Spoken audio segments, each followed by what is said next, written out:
Hello guys, welcome to my YouTube channel HowToMyApps. Here how to find your follow requests on Thread now. You might have just downloaded the brand new app created by Meta, Threads, and you want to find all of your follow requests so that you can approve them and start growing your followers list.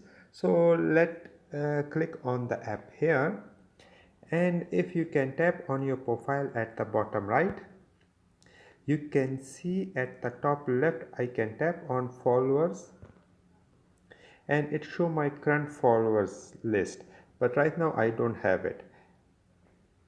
But this is not the one that have requested to follow me.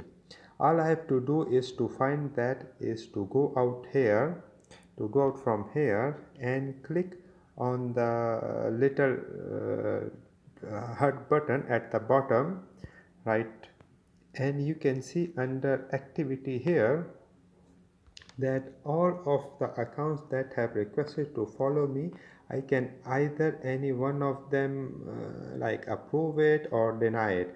I could hit the hide if I don't necessarily want them to follow my account.